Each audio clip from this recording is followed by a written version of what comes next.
കലിയുഗത്തെ പറ്റി ഭഗവാൻ ശ്രീകൃഷ്ണൻ 5 കാര്യങ്ങളാണ് പറഞ്ഞിരിക്കുന്നത്. അവ എന്തൊക്കെയാണെന്ന് നമുക്കൊന്ന് നോക്കാം. പാണ്ഡവർ വാനപ്രസ്ഥത്തിന് പോകുന്നതിന് മുൻപ് ശ്രീകൃഷ്ണ ഭഗവാനോട് ചോദിച്ചു, കലിയുഗം വരികയാണല്ലോ, അതിൻ്റെ പ്രഭാവം എങ്ങനെയായിരിക്കും ഭഗവാനെ? ഭഗവാൻ പറഞ്ഞു, അതിൻ്റെ ഉത്തരം എനിക്കിപ്പോൾ പറയാൻ പറ്റില്ല. നിങ്ങൾ 5 പേരും വനത്തിൽ കൂടി ഓരോ ദിശയിൽ സഞ്ചരിക്കൂ, 5 ദിശയിൽ സഞ്ചരിക്കൂ. അവിടെ നിങ്ങൾ കാണുന്ന കാഴ്ചകൾ എന്നോട് വന്ന് പറയൂ. അതിൻ്റെ അടിസ്ഥാനത്തിൽ ഞാൻ കലിയുഗ പ്രഭാവം എന്താണ് എന്ന് വിശദീകരിക്കാം. അങ്ങനെ പാണ്ഡവര് 5 പേരും കൂടി 5 വഴിക്ക് വനത്തിലേക്ക് യാത്രയായി. അവിടെ ഓരോരുത്തരും ഓരോ തരം കാഴ്ചകളാണ് കണ്ടത്. 2 തുമ്പിക്കൈകൾ ഉള്ള ആനയെയാണ് യുധിഷ്ഠിരൻ കണ്ടത്. ചിറകിൽ വേദത്തിന്റെ രചന നടത്തിയിരിക്കുന്ന ഒരു പക്ഷിയെ അർജുനൻ കണ്ടു. അത് ഒരു ശവശരീരം കൊത്തിത്തിന്നായിരുന്നു. ഇനി ഭീമൻ കണ്ട കാഴ്ച എന്താണെന്നറിയോ? ഒരു പശു പ്രസവിച്ചതിന് ശേഷം അതിന്റെ കുഞ്ഞിനെ നാക്കുകൊണ്ട് നക്കി നക്കി ലാളിക്കുന്നതാണ്. ഇനി 3 കിണറുകളാണ് സഹദേവൻ കണ്ടത്. അതിൽ നടുക്കുള്ള കിണറിൽ വെള്ളമില്ല. അതിന്റെ അടുത്തുള്ള കിണറുകളിൽ നിറച്ചു വെള്ളമുണ്ട്. വെള്ളമില്ലാത്ത കിണറിന് ആഴവും കൂടുതലായിരുന്നു. നകുലൻ കണ്ടത് എന്താന്ന് വെച്ചാല് ഒരു വലിയ പാറ മലമുകളിൽ നിന്ന് താഴേക്ക് ഇങ്ങനെ ഉരുണ്ടുരുണ്ട് വരുവാണ്. അപ്പോൾ വലിയ വലിയ വൃക്ഷങ്ങൾക്കൊന്നും അതിനെ തടഞ്ഞു നിർത്താനായിട്ട് സാധിക്കുന്നില്ല. പക്ഷേ ഒരു ചെറിയ ചെടിയിൽ തട്ടി അത് അനങ്ങാതെ നിൽക്കുകയാണ്. അങ്ങനെ 5 പേരും തിരിച്ചു വന്ന് തങ്ങൾ ഓരോരുത്തരും കണ്ട അത്ഭുത കാഴ്ചകളെ പറ്റി ഭഗവാനോട് വിവരിക്കുകയാണ്. യുധിഷ്ഠിരൻ കണ്ടത് 2 തുമ്പിക്കൈകളുള്ള ഒരു ആനയാണല്ലോ. അതിന് ശ്രീകൃഷ്ണ ഭഗവാൻ കൊടുത്ത വിശദീകരണം ഇങ്ങനെയായിരുന്നു. കലിയുഗത്തിൽ ഭരിക്കുന്ന ആളുകൾ 2 രീതിയിൽ ശോഷണം ചെയ്യുന്നവരായിരിക്കും. ഒരു കാര്യം പറയും, മറ്റൊരു കാര്യം ചെയ്യും. പറയുന്നതും ചെയ്യുന്നതും വ്യത്യസ്തമായിരിക്കും എന്നർത്ഥം. മനസ്സിലൊന്ന് വിചാരിക്കുക, ചെയ്യുന്നത് മറ്റൊന്നായിട്ടുള്ള, മനസ്സിലൊന്ന് സൂക്ഷിച്ചിട്ട് മറ്റൊന്ന് പ്രവർത്തിക്കുന്ന ആളുകളുടെ ഭരണമായിരിക്കും. അതുകൊണ്ട് കലിയുഗം വരുന്നതിന് മുൻപ് തന്നെ നിങ്ങൾ നിങ്ങളുടെ ഭരണം അവസാനിപ്പിക്കണമെന്നാണ് ഭഗവാൻ യുധിഷ്ഠിരൻ കണ്ട 2 തുമ്പിക്കൈകളുള്ള ആനയെ പറ്റിയിട്ട് വിശദീകരണം കൊടുത്തത്. പിന്നെ അർജുനൻ കണ്ടത് എന്തായിരുന്നു? ചിറകില് വേദം രചിച്ചിട്ടുള്ള ഒരു പക്ഷിയായിരുന്നു അല്ലെ.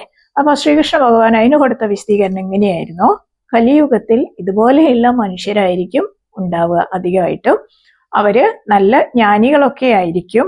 അവര് ജ്ഞാനത്തെ പറ്റിയിട്ട് ധാരാളം സംസാരിക്കും.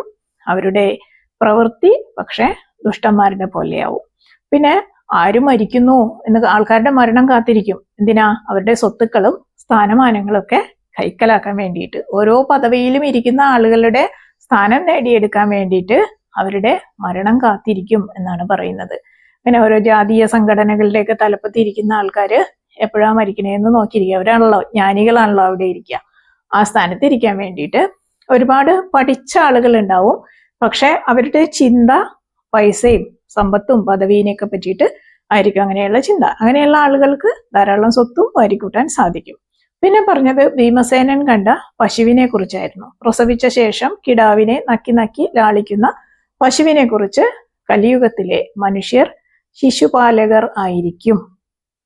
കലിയുഗത്തിൽ സ്വന്തം കുട്ടികളോടുള്ള വാത്സല്യം അത്രയും കൂടുതലായിരിക്കും. പക്ഷെ കുട്ടികൾക്ക് ബുദ്ധിവികാസം ഉണ്ടാവില്ല. ആരുടെയെങ്കിലൊക്കെ മക്കള് നാട് വിട്ട് വീട് വിട്ട് സന്യാസം സ്വീകരിച്ചാല് കുറെ പേര് അയാളുടെ ദർശനം നടത്തും. എന്നാലോ സ്വന്തം വീട്ടിൽ നിന്ന് ഒരു കുട്ടി അല്ലെങ്കിൽ സ്വന്തം കുട്ടി ഒരു സന്യാസി ആവണമെന്ന് അങ്ങനെ വിചാരിച്ചാല് മാതാപിതാക്കൾക്ക് വലിയ സങ്കടമാവും അല്ലെ. എന്റെ കുട്ടിയുടെ ഭാവി എന്താവും എന്ന് പറഞ്ഞിട്ട് അവര് ദുഃഖിക്കും. അതിവാത്സല്യം കൊണ്ട് കുട്ടികളെ വീട്ടിൽ തളച്ചിടും. അവരുടെ ബുദ്ധിവികാസത്തിന് അനുവദിക്കില്ല എന്നാണ് ഭഗവാൻ പറഞ്ഞത്. പുത്രൻ മരുമകളുടെ സ്വത്താണ്, പുത്രി മരുമകന്റെ സ്വത്താണ്.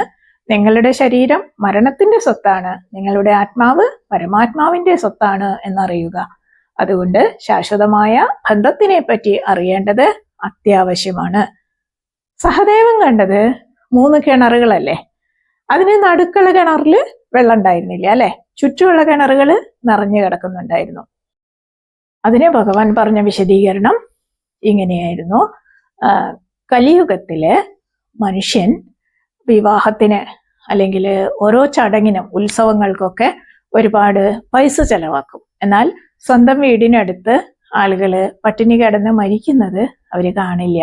അവരുടെ സ്വന്തം ആളുകള് ദാരിദ്ര്യത്തിൽ കഴിയുമ്പോൾ അവര് സുഖസൗകര്യങ്ങൾക്കും ആഡംബരങ്ങൾക്കും ഒക്കെ ആയിട്ട് ആർഭാടത്തിനൊക്കെ വേണ്ടിയിട്ട് പൈസ ചെലവഴിക്കും. മറ്റുള്ളവരെ സഹായിക്കാൻ തയ്യാറാവില്ല. കലിയുഗത്തില് ഭക്ഷണ സാധനങ്ങള് ഒരുപാട് ഉണ്ടായിരിക്കും, എന്നാലും ആളുകള് പട്ടിണി മൂലം മരിക്കും എന്നാണ് ഇതിന്റെ അർത്ഥം. വലിയ മാളികകളിൽ, വലിയ വീടുകളിൽ ആർഭാടമായി വിഭവസമൃദ്ധമായ സദ്യ നടക്കുമ്പോൾ അതിന്റെ അടുത്ത് കുടിലുകളിൽ പാവപ്പെട്ടവർ പട്ടിണി മൂലം മരിക്കും എന്നാണ് ഇതിന്റെ വ്യാഖ്യാനം പറഞ്ഞു കൊടുത്തത്.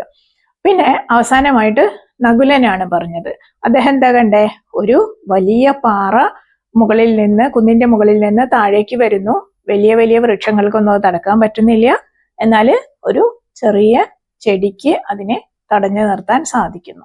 അപ്പൊ കലിയുഗത്തില് മനുഷ്യർ അധപതിക്കും, അഹങ്കാരികളും പാപികളും ഒക്കെ ആയിട്ട് തീരും. അവരുടെ അധപതനവും പാപവും അഹങ്കാരവും ഒന്നും വലിയ വൃക്ഷം പോലെ സമ്പാദിച്ച് സൂക്ഷിച്ചിട്ടുള്ള ധനം കൊണ്ട് മാറ്റാൻ കഴിയില്ല.